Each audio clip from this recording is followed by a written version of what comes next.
Assalamualaikum warahmatullahi wabarakatuh. Perkenalkan, nama saya Auranisa Gifari Heriansyah. Saya dari kelas 10B Farmasi Industri. Di video kali ini saya akan menceritakan teks biografi tentang Raden Ajeng Kartini.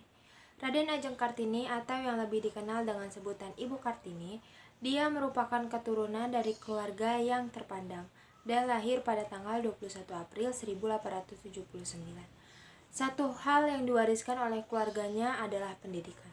Kartini pernah merasakan duduk di bangku sekolah dasar hingga ia tamat di sekolah dasar.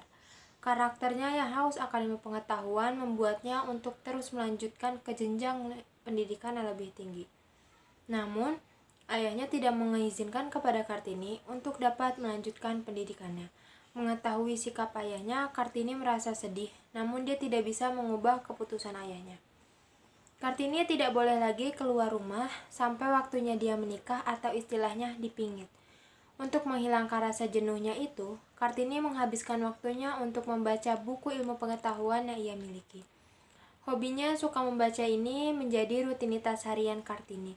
Dia tidak segan untuk bertanya kepada ayahnya jika ada hal yang tidak ia mengerti atau ia pahami. Lambat laun, pengetahuan yang ia miliki semakin bertambah dan wawasannya sudah semakin luas lagi.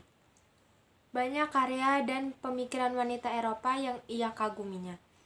Terlebih kebebasan mereka untuk bisa terus bersekolah, rasa kagum itu sangat menginspirasinya untuk dapat memajukan wanita Indonesia. Dalam sudut pandangnya, wanita tidak hanya harus bisa dalam urusan berumah tangga saja, tapi lebih dari itu, wanita juga harus bisa dan punya wawasan yang lebih luas lagi. Dia pun mulai bergerak untuk mengumpulkan teman-teman wanitanya untuk diajari membaca dan menulis. Semakin hari, Kartini semakin disibukkan dengan aktivitas hariannya yaitu membaca dan mengajarnya. Kartini juga mempunyai banyak teman di Belanda dan mereka sering berkomunikasi. Bahkan, dia sempat memohon kepada Mr. J. H. Abandonan untuk dapat memberikannya beasiswa untuk bersekolah di Belanda. Belum sempat permohonan tersebut dikabulkan, dia telah dinikahkan dengan Adipati Rembang yang bernama Raden Adipati Oyo Diningrat. Berdasarkan sejarah, Raden Ajeng Kartini ikut bersama suaminya ke Rembang setelah menikah. Namun, cita-cita Kartini tidak padam begitu saja. Ia beruntung memiliki suami yang mendukung cita-citanya.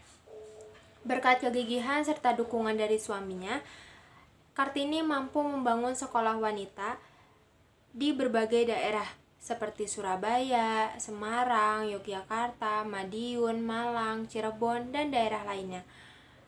Waktu itu, sekolah wanita dikenal dengan sebutan Sekolah Kartini. Kartini adalah seorang wanita Jawa yang mempunyai pandangan melebihi zamannya pada saat itu. Meski dia sendiri terbelenggu oleh zamannya yang mengikatnya dengan adat istiadat, pada tanggal 17 September 1904 Kartini meninggal dunia pada usia 25 tahun setelah ia melahirkan anak pertamanya dan satu-satunya.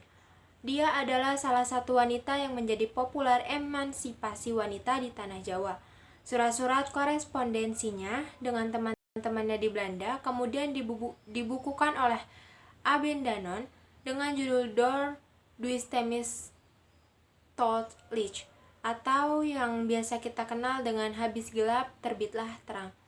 Buku ini merupakan salah satu buku yang banyak menginspirasi wanita di Indonesia, tidak hanya wanita pada zamannya, namun hingga pada saat ini.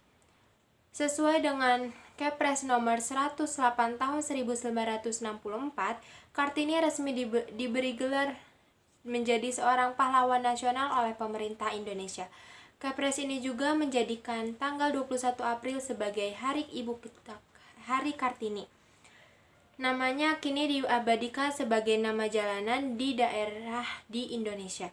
Tidak hanya di kota-kota di Indonesia, melainkan di kota-kota di Belanda, seperti di kota Amsterdam, Venlo, Utrecht, dan Haarlem. Dan bahkan W.R. Supratman membuatkan sebuah lagu untuk mengenang jasa-jasa yang sudah dilakukan oleh Kartini. Lagunya berjudul Ibu Kita Kartini. Sekian dari saya, mohon maaf bila ada salah-salah kata atau penyebutan kata. Wabillahi taufiq wal hidayah. Wassalamualaikum warahmatullahi wabarakatuh.